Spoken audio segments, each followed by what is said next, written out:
We're back with another episode of Mac Stories Unwind, the show that's all about the picks, and we've got some games for you today. Federico, how you doing? I am doing fantastic, John. What about you? I'm doing really well. You know, we should tell people a little bit about you. I sometimes forget that people maybe, there's always someone new to the show, right? This is Federico Viticci. He's the editor-in-chief of MacStories.net. Welcome, Federico. Oh, thank you. That feels so formal. It does. I'm John Voorhees, by the way. That's my full name. And I've been hanging around with Federico for a while, doing this Mac Stories stuff.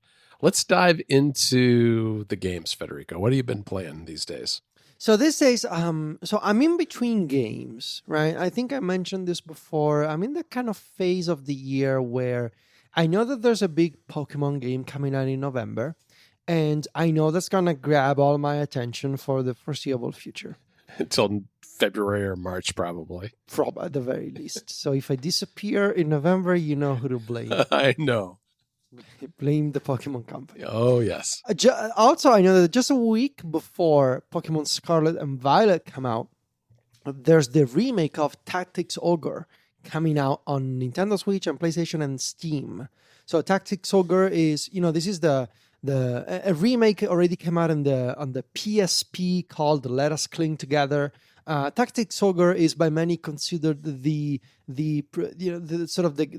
father of Final Fantasy Tactics, because I believe that a lot of team members who worked on Tactics Ogre later went on to work on Final Fantasy Tactics, and Tactics Ogre Let Us Cling Together, which I did play in the PSP era, but I was too young and I didn't fully appreciate it as one of the best writing in any Japanese role-playing games. Like, it's incredible, like book level quality for the story and the writing, and some of the very adult themes being discussed in this fictionary war set in this, fictionary sort of medieval type universe. Anyway, that's coming out. There's another remake, so they are remaking a remake. That's one of the things that is fashionable these days. But that's coming out a week before the new Pokemon game. So I have those games on the horizon. But right now, I'm in between games. So I have pretty much exhausted all my options for Pokemon Sword and Shield after 3 years and 850 hours. Oh my gosh. That's an enormous number of hours. Well, it's also across 3 years and a pandemic. So forgive me. True. No, I get it. To be fair, 700 of those hours were done in just a year. But hey, I wasn't going to go there. You admitted it. So yeah, pretty much exhausted all my options there. I stopped playing online last year. I picked it up again in the spring, and I was able to get to Master Ball tier every single month again. So yeah, and I've been doing that on and off again, but now I'm done with it. There's the Pokemon World Championships are going on this week, right now actually, and that's sort of putting a nice cap on this season of Pokemon Sword and Shield. So that's nice. But then I also have a Steam Deck. And I feel like there's a ton of indie games that are coming out that I can play on the deck. And there's also some first-party, like Sony PlayStation games that are now deck verified and that I can play on the deck. And I kind of want to check those out. So I've been playing some Spider-Man.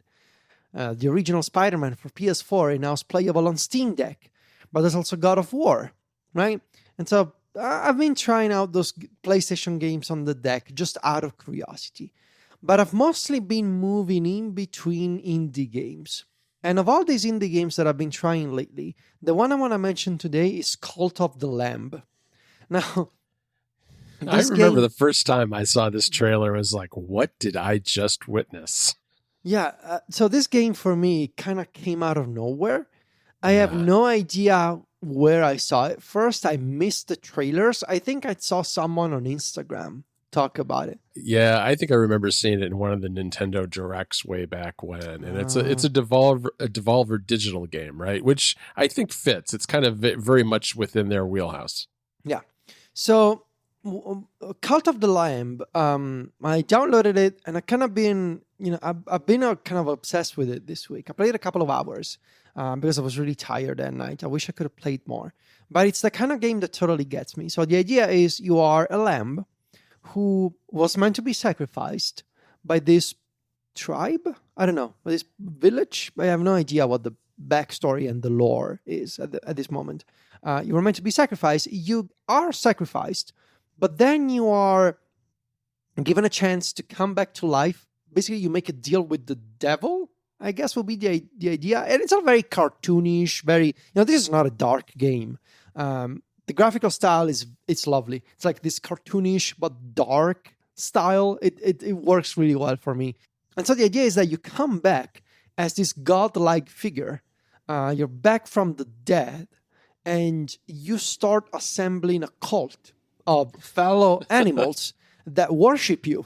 That's the idea. Like you come back from the dead, you save this creature. I believe you save like a rabbit or a wolf or something, because the devil gives you a sword and gives you magical powers. And so these creatures, they start worshiping you as a god.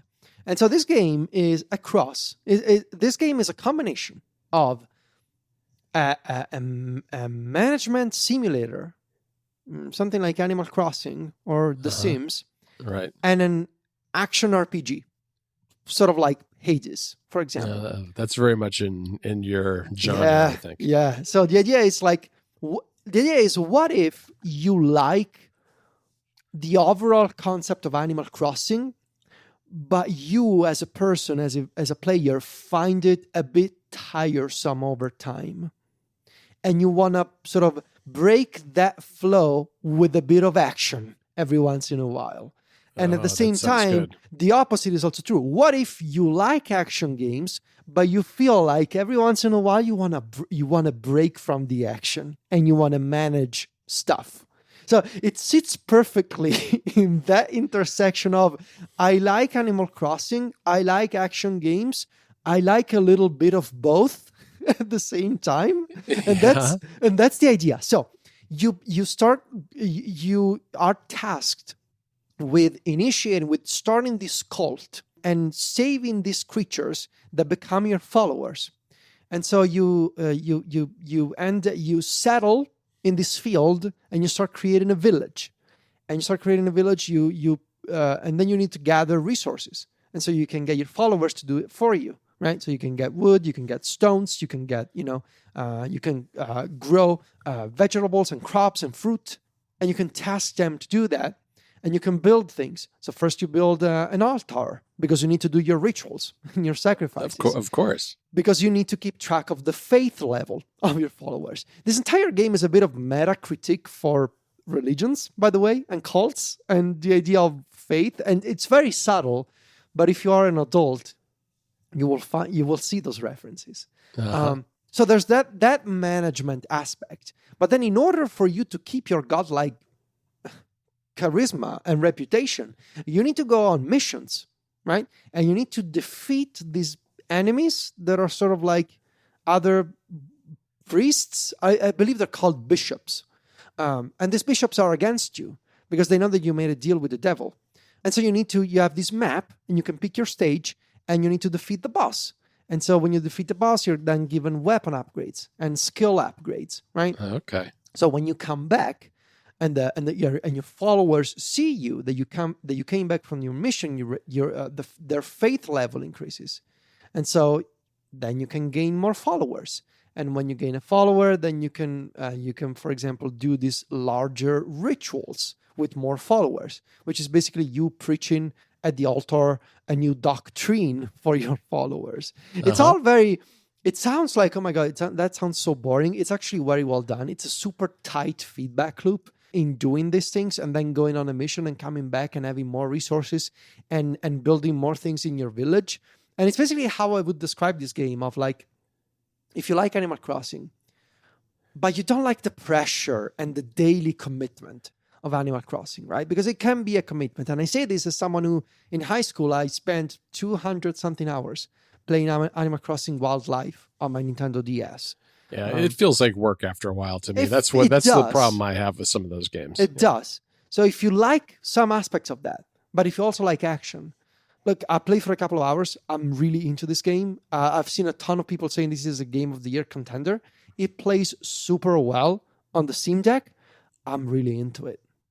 It sounds really interesting. I think, kind of as an aside, this kind of mixing and matching of genres feels like something that is being done a lot now, and as a way to balance games, because I'm thinking a little bit too of like Pokemon Sword and Shield, where it's not just anymore just about battling and gyms and that kind of thing. You can just kind of wander around, and it looks like we're going to get more of that in future in the releases this fall. But it's this isn't the same as that. This is not an open world game, but that mix of a simulator game and an action RPG is kind of an interesting blend. I think it's intriguing to me. Yeah, before you talk about your game, parentheses here. I'm sort of thinking about playing a game on my 3DS also. Oh, interesting. I kind of want to play... I never played this game. I kind of want to play Pokemon Ultra Sun, which I own in cartridge. I never played it. I own the downloaded version. Yep. We should maybe I think I might have Ultra Moon. Please tell me you have Ultra Moon. I might. Maybe we should. You and I should figure out a way to combine these. I mentioned this because in September, Nintendo and the Pokemon Company will do something very unusual, which is because we are at the very end of the Pokemon Sword and Shield cycle. They will do so. They do this competitive series every month, right? And we are now in Series 12.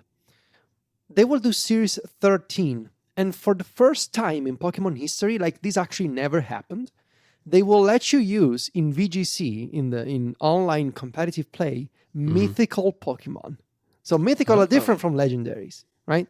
This will be, but it's not just that. They will do a fully unrestricted format, meaning you will not be limited to just 2 legendaries in your team of 6.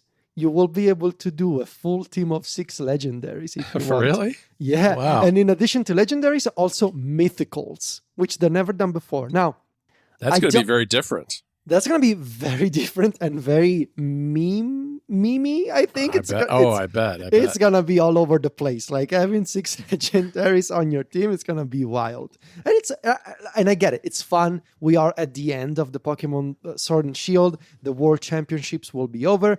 Let's have some fun before Scarlet and Violet come out, right? I get it. But because I stopped playing Pokemon years ago, I don't own a ton of mythical Pokemon. By the way, mythicals will be stuff like Mew and Celebi, those kinds of Pokemon. I don't have most of them. A good way to catch them, if you were not around when Nintendo did those special distributions, would be to play Pokemon Ultra Sun and Moon. You can catch, for example, one that I really like is Magyarna.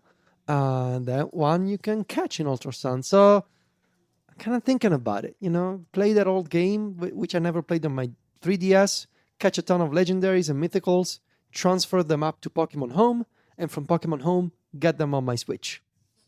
Close parentheses. Very interesting. Yeah. Very interesting. Well, I think that's a neat idea. I mean, I actually am just coming off of having downloaded a whole bunch of 3DS games because I know with that store shutting down, and I've been kind of working my way through and trying different ones here and there.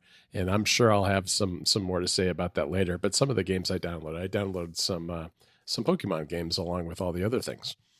All right, Federico, I've got a pick, and it's Stray. Okay, Stray is a game where you play as a cat in a post-apocalyptic world, right? And this is available on the PlayStation 4 and 5 as well as Steam. It's $40 on PlayStation. It's $30 on Steam. This is a fun game, and this is actually the game that pushed me to sign up for Sony PS Plus Premium. I already had a PS Plus account, so moving up to Premium, given where I happen to be within my subscription, only cost me about $40, which is what Stray cost anyway. So I figured, why not? I'll check out some of the games that come with that service and play Stray along the way. And I've really enjoyed this game. It's a very chill game, I guess I'd say, because it's, you're a cat, you're living your cat life. You start out the game in this beautiful kind of jungle-like space with your cat friends, and you're walking around. But then you slip and you fall into a hole, and you fall into this abyss, and you fall down, down, down, and you land in this hidden city that's beneath ground. That's all, it's very post-apocalyptic. It has kind of I don't know, maybe a Hong Kong vibe to it, in that it's just like there's neon everywhere. It's very dark. It's very wet. It's very grungy, and you don't know where you are, and all you want to do is get home. That's the whole point of it, is kind of learning the story and trying to get back to your idyllic life. And it's not a hard game in a lot of ways. I mean, as you wander around as a cat, there are little indicators on the screen that show you where you can jump, because that's you're just walking around and then jumping from ledge to ledge. And it's both a horizontal game and a very vertical game, because you're in this city that is full of skyscrapers that are beneath ground. And for various missions, you need to go up as well as, across to get to these things. So it's not hard to kind of figure out where to go, because there are these indicators on the screen, as I said, but you're trying to discover both collectibles, things you pick up along the way that help you solve what's going on in the world. And you meet these robots, these androids that are kind of like robot bodies with TV heads that occupy this world. And you learn from them that they're also looking for the outside, the world beyond their underground city. And it's very atmospheric. I think, this looks fantastic on a big OLED display, but I will also say that this was the first game that I really tried playing on the studio display using the Mac PS remote app. And it worked really well. I've got my PS5 and my Mac Studio both connected via Ethernet. And I have, so that there's a very fast connection there. And while it's not an OLED screen, it really looks nice. The colors are just absolutely gorgeous. And that's the thing about this game, is that a lot of it is the look and the realism of being the cat, because I think that the developers have done a fantastic job of mimicking the way a cat moves and what a cat does. And so it makes it kind of sucks you in that way, and you really feel like you're part of the action. You wander around, there are things to knock over, there are puzzles to solve, there's a button dedicated to doing nothing but meowing. You can scratch on, a couch, for instance, like a cat would. There's a lot of things, and then it doesn't really do anything in particular in the game, but it adds to the sense of place and being the cat. And what I like about it too is that it's not a game, because it's not like, some incredibly complicated control scheme or inventory swapping system or anything like that. It's very easy to put down and pick up again, even if you've put it off for a few weeks, because I started this right before we went on a family vacation, and I really only got into it like a half an hour or 45 minutes, and came back to it about a week and a half later and just picked up really where I left off, and it wasn't difficult at all. And it's, you can play it like I've been doing a little bit on remote, but I think it really shines when you get it on the big screen, because as I said, the visuals are so particularly good. I'm curious what it would be like on the Steam Deck. Very nice, I can tell you. Oh yeah, yeah. So I had the game as part of my PS Plus subscription, and I started it on the PS5 when I was at home. But then I went to the beach house and I was missing the game, so I bought the game again on Steam, and it's very nice on the deck as well, and it lends itself pretty well to portable play. I mean, nice. Everything is great on the deck. So. Yeah, that's my sense. A lot of things really are. I think they've done done some really amazing things there with the hardware. Let me ask you this. Do you find yourself buying games multiple times now more because of the Steam Deck? Yep. Okay. That was my sense. Is I've been eyeing the Steam Deck, as you know, for a very long time. And I'm kind of hoping that I'll get the email, because I think I put my $5 down in March, but I do have that thought that, what I'm going to end up doing is buying these games over and over again. Yeah, that's why I'm now whenever I'm researching a game that I want to play next, I consider and weigh all my options. Like, for example, where you think you'll play it? Is that one of them? Or that's one of them. And also, if I then decide, okay, I think I'm gonna play this game portable more than ever, then the question becomes, do I want to prioritize performance over the OLED screen of the Nintendo Switch? Because usually you have that compromise of the Switch, you have the OLED quality and it's lighter as a console, but you're likely not going to hit 60 frames per second. Or do you want to have PC-like performance for graphics and frames per second, but it's not OLED and the console weighs more and the battery lasts less? So that's the sort of internal argument that I'm making every time now whenever the same game is available on multiple platforms, including Steam. Yeah. Do you find yourself being indecisive because of that, or is it just like one extra speed bump in the process? Well, I tend to be indecisive about it, and I guess lately I preferred Steam just because it gives me the option of, the deck and the gaming PC. It's like multiple consoles. And then there's also Moonlight that allows me to stream them to a Mac. So lately I've been prioritizing multi-platform games on Steam whenever possible, and Sony and PlayStation just for the, first-party sort of exclusive games. Yeah, I mean, because you can look at that, you can come at that equation from the other direction, which is the consoles have their remote play and cloud gaming systems as well, right? And it's different calculus, I guess. I suppose it just depends. I mean, you've got the Steam Deck, which really, I think does really shift the way you weigh these things. And I'm not, I have no PC in this. Oh, I guess I've got the Ioneo, but I don't, that's not as much of a calculation, I think, with that. Yeah. Federico, before we go, I have a quick question for you, which is what game should I play next? I'm considering 4. Okay. And I know I've picked these 4 to ask you about. Easy answer. I see it in the list. Yep. Okay. Go to the list. There are 4. The 4 is your pick for this week, Cult of the Lamb. Potentially for you. Yeah. Neon White is the next one. Not for you. Okay.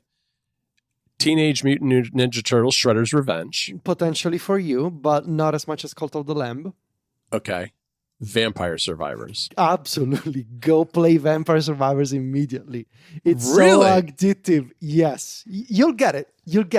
I see the artwork for it, and I'm like, I've seen that artwork for a while, and I'm like, this looks like I don't know. It turned me off. This game looks like nothing. Right. It looks silly. You'll find yourself having spent 40 minutes playing the game without even realizing that. Okay. What have you been playing it on? The Steam Deck. Of course you have. Yeah. All right. Is this something that would stress out the Ioneo, do you think? No. You can that would be a good Ioneo as well. Yeah. All right. Well, maybe I'll give that a try this weekend then. Yeah. All right, everybody. That's it for this week. You can find me and Federico over at macstories.net. Federico is at Viticci on Twitter and Instagram. That's VITICCI. And I'm at John Voorhees. JOHNVOORHEES. Talk to you next Friday, Federico. Ciao, John.